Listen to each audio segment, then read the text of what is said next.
The day I became their boss, his mother was wearing the same pearl earrings she had worn the night she told me I was not good enough for her son. I noticed them immediately. She was sitting at the head of the conference table, the chair she had occupied at every family board meeting for 11 years, the chair she considered her throne, and when I walked through that door in my navy blazer with the company's legal counsel at my side, her hand went to her ear. A small, unconscious gesture. She recognized me. And for the first time in 6 years of marriage, I watched Margaret Hale's face do something I had never seen it do before. It went afraid. Let me start at the beginning. Because the beginning matters. Every part of this story matters. My name is Diana. I am 34 years old. And for 6 years, I was the woman the Hale family tolerated. Not welcomed. Not embraced. Tolerated, the way you tolerate a draft from a window you can't quite be bothered to fix. Present. Slightly inconvenient. Not worth the full effort of addressing. I had married James Hale when I was 27. James was the second son of the Hale family, which meant he occupied a particular position in their world, valued, but not the heir. The spare, in old-fashioned terms. His older brother, Clifton, was the golden one. The one groomed from birth to inherit the family's commercial real estate company, Hale Properties, which controlled a significant portfolio across 3 states and generated revenues their mother quoted at dinner parties with the casual frequency of someone reciting a favorite poem. James was warm and funny and slightly adrift in the way that second sons of powerful families sometimes are, not fully formed, still trying to figure out how much of himself was genuinely his own versus shaped by the family's expectations.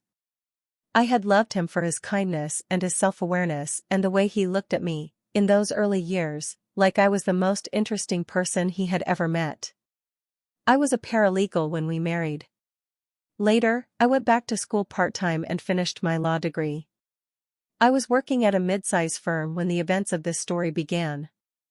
From the beginning, the Hale family had a precise and unwavering assessment of me. I was not enough. Not wealthy enough, not from the right family, not educated at the right schools, not connected to the right people. Margaret, James's mother, a woman of 62 who had built her entire identity around the management of other people's significance, communicated this assessment not through cruelty but through something more insidious. She communicated it through subtlety. A pause before she introduced me at events. The way she emphasized my maiden name, which was ordinary, as opposed to the names of the families she actually respected. The year she seated me, at Christmas dinner, at the far end of the table next to James's cousin's 10-year-old son because you two seemed like you'd have so much to talk about.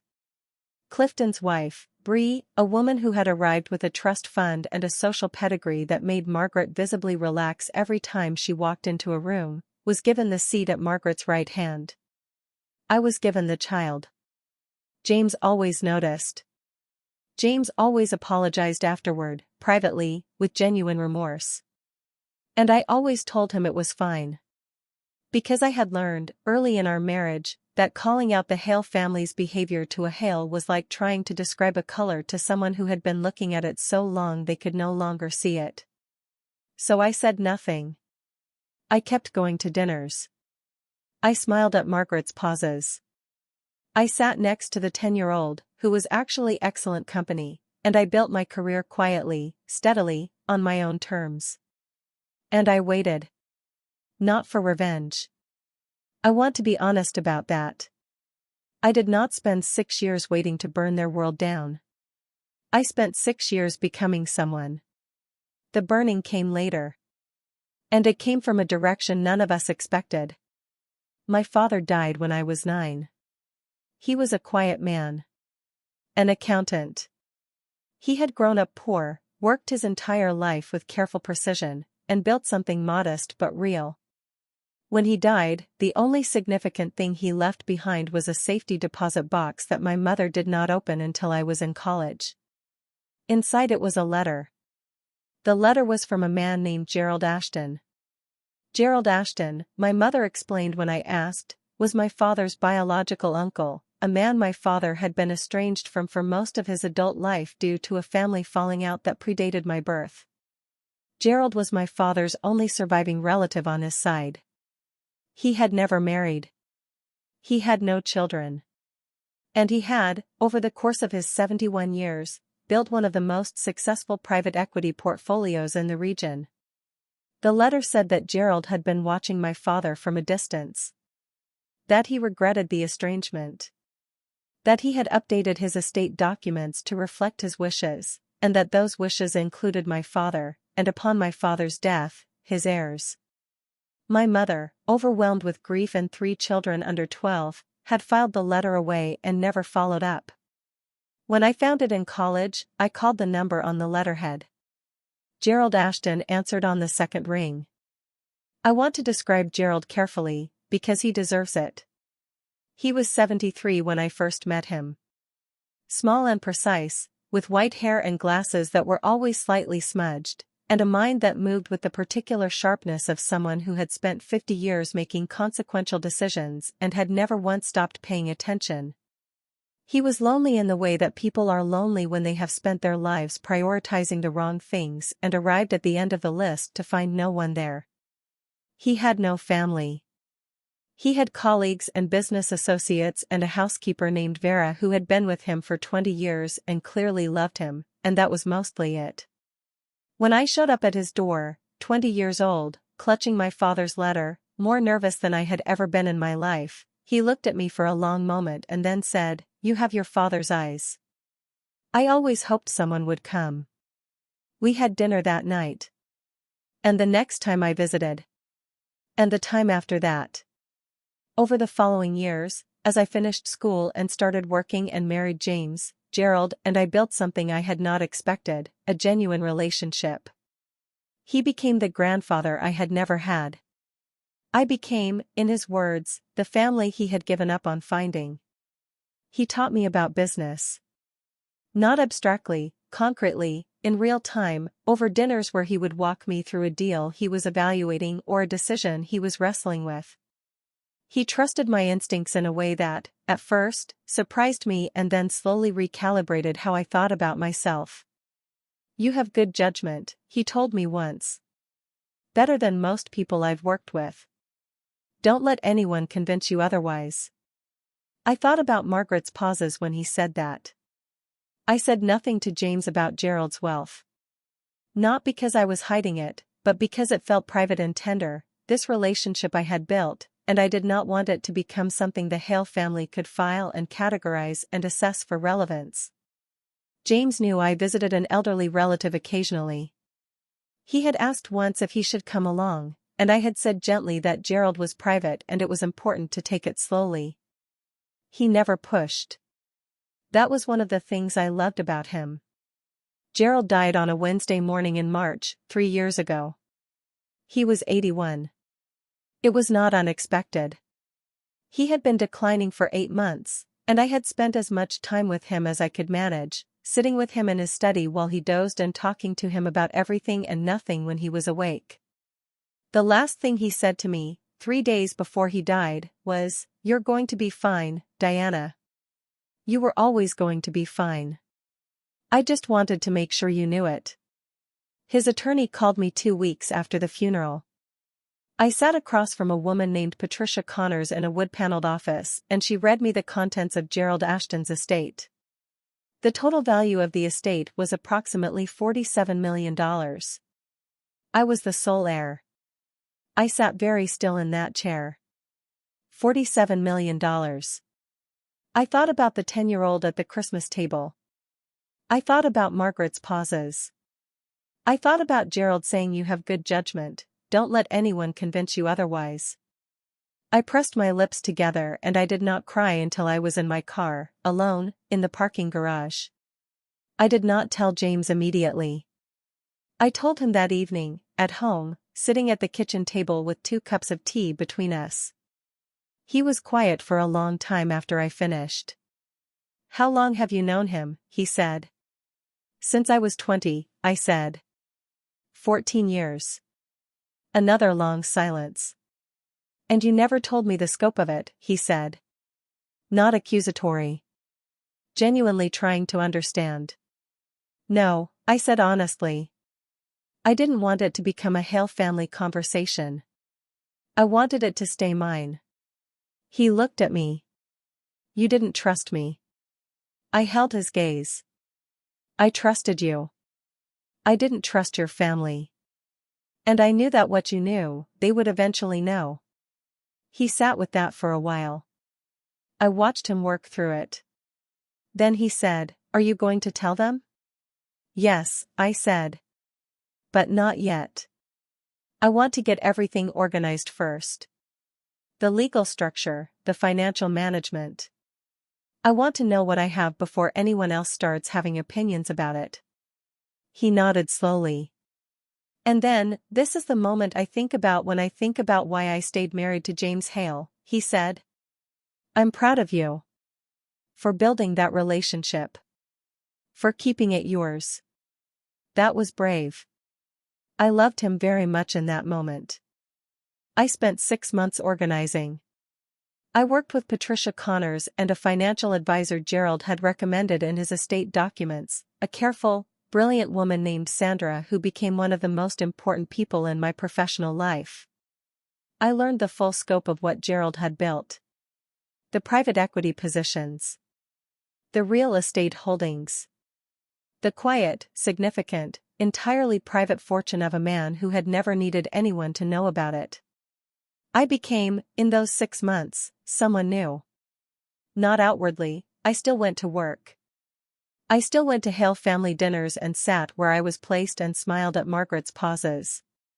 I still was, to all appearances, Diana Hale, the paralegal-turned-lawyer from the unremarkable family who had married the second son.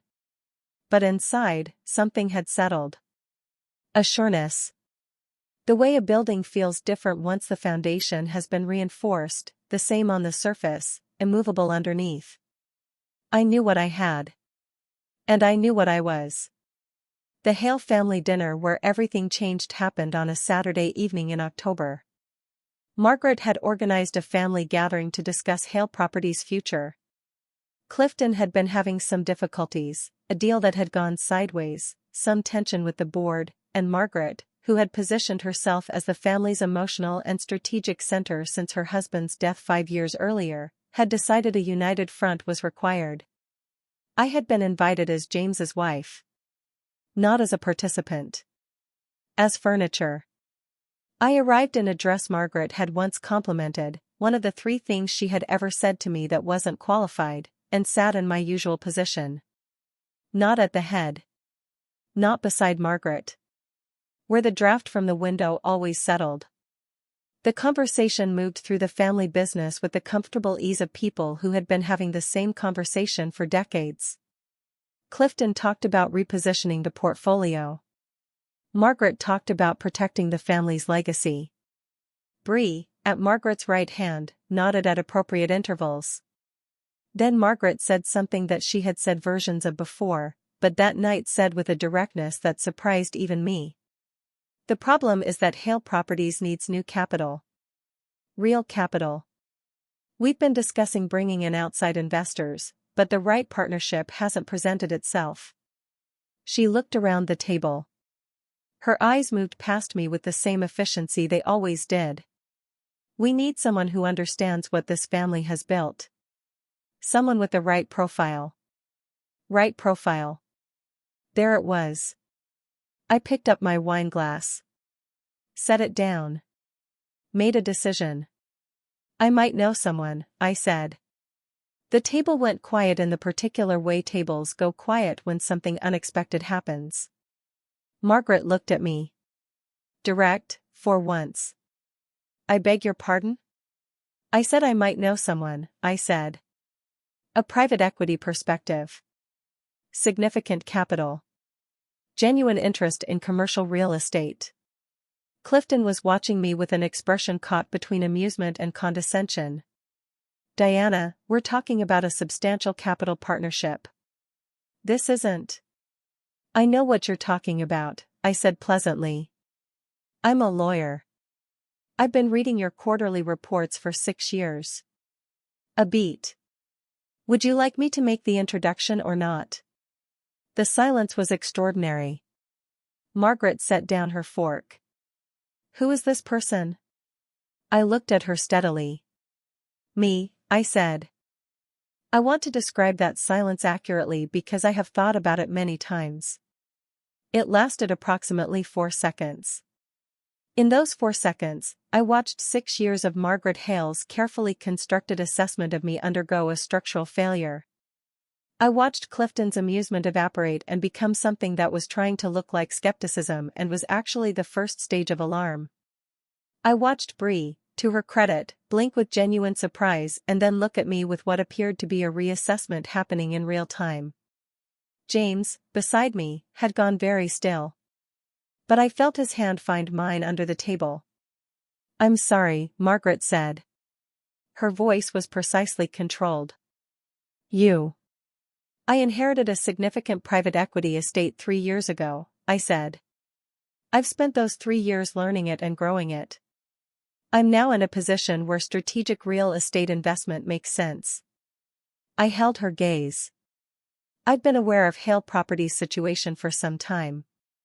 I think there's a genuine case for a partnership structure. You've been aware, Clifton started. I read the reports, I said again. You leave them on the kitchen counter when you visit, Clifton. I've always been curious. Another silence. Why didn't you say anything? Margaret said. And underneath her control, something was surfacing. Something I had never heard from her before. Something that sounded almost like she was asking a real question. I looked at her. At the pearl earrings. At the face of a woman who had spent 6 years finding efficient ways to communicate that I did not belong at her table.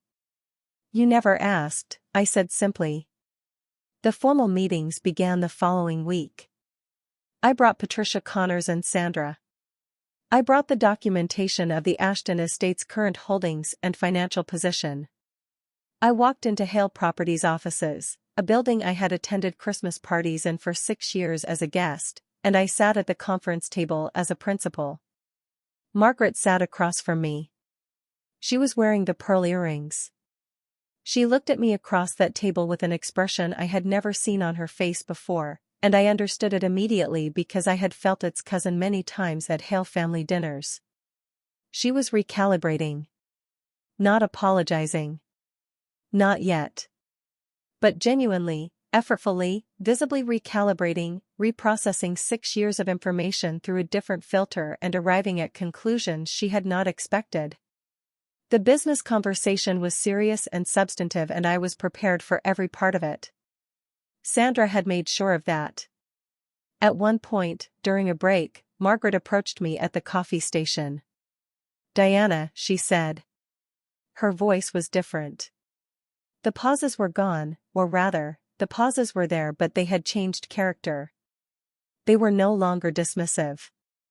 They were the pauses of someone choosing words carefully. Margaret, I said. I owe you, she stopped. Started again. I have not always been welcoming. I want you to know that I understand that. I looked at her.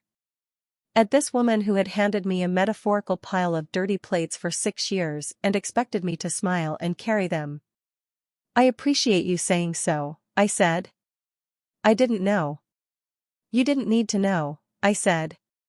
Not harshly. Clearly. You should have been welcoming because I was James's wife and I was in your home. Not because of what I had. She was quiet for a moment. You're right, she said. And I believed her. The partnership agreement was finalized 4 months later. I will not walk you through every detail. It was complex and took longer than any of us expected and involved several rounds of negotiation that Sandra described as thorough. What I will tell you is this. The agreement gave my holding entity a significant stake in Hale Properties. It gave me a seat on the board. It gave me a voice in strategic decisions that I exercised with the care and preparation of someone who had spent 3 years learning exactly what they were doing. It also gave the Hale family the capital infusion that saved a portfolio that had been closer to the edge than even Margaret had fully admitted. I did not walk into those meetings wanting to take anything from them. I want to be clear about that. The partnership was genuine, real business, on real terms, with real mutual benefit. But I will tell you what else it was. It was the answer to 6 years of pearl earrings and pauses and Christmas seating arrangements and right profiles. Not revenge. Something more lasting than revenge. Proof. James and I are still married. That surprises people sometimes, when I tell this story. They expect a different ending, either the triumph of the business reveal strains us beyond recovery, or I discover some betrayal and the marriage becomes another casualty. Neither happened. What happened was a harder and more real thing. We had the most honest conversation of our marriage the week after that first family dinner. About the 6 years I had absorbed his family's behavior in silence. About his partial blindness to it. About what I needed from him going forward that I had not asked for clearly enough before. It was not easy. There were things said on both sides that needed saying and that hurt to hear. There were several nights of real distance before we came back to each other. But we came back. James is the person who held my hand under the table. The person who said I'm proud of you when I told him about Gerald. The person who, when his mother made her first inadequate apology at the coffee station, pulled me aside afterward and said, she needs to do better than that. I'm going to tell her. And he did. That is not nothing. That is, in fact, almost everything. Margaret and I will never be close. I want to be honest about that. There is too much history, and some of it said in ways that warmth alone cannot fully undo. But we are something. Something that functions and that is, in its own way, respectful. She asks my opinion at board meetings now. Genuinely asks, waits for the answer, considers it, sometimes follows it. She introduced me at an industry event last spring without pausing. Small things. But nothing about 6 years of small things is actually small. Clifton asked me once, about 8 months into the partnership, how I had stayed quiet about it for so long. We were alone in the office after a meeting. He was looking at me with an expression that was part professional respect and part something I could only read as genuine curiosity. I was building something, I said. I didn't need your family's opinion of it while it was still underway. He was quiet for a moment. Then, did it feel good? Walking into that dinner, Anne. It felt right, I said. That's different from good. He thought about that. What's the difference? He asked. I picked up my bag. Good fades, I said. Right stays. Gerald's portrait hangs in my home office now. A photograph, actually, the two of us at dinner on his 79th birthday, him laughing at something I had said, me grinning back, both of us entirely comfortable in the way of people who have spent years building real trust. I talk to him sometimes, when the office is quiet and I am working through something difficult. I tell him about the board meetings. About Sandra's latest analysis. About the deal we closed last quarter that he would have found either brilliant or insane depending on his mood. I tell him that he was right. About everything. About the good judgment. About the fact that I was always going to be fine. About the importance of becoming someone before letting anyone else have an opinion about who you are. I was the secret heir they mocked. I was the woman who sat at the end of the table and ate Christmas dinner next to a 10-year-old and smiled through 6 years of pearl earrings and careful dismissals. And then, when I was ready, when the foundation was solid and the work was done and the timing was mine to choose, I walked through that door. Not to burn anything down. To build something better. I want to say one thing to anyone listening who is in the part of the story that feels like the end of the table. You are not where you are sitting. Where you are sitting is temporary. What you are building is not. The people who underestimate you are not your audience. They are not your judges. They are not even, in the end, your obstacle.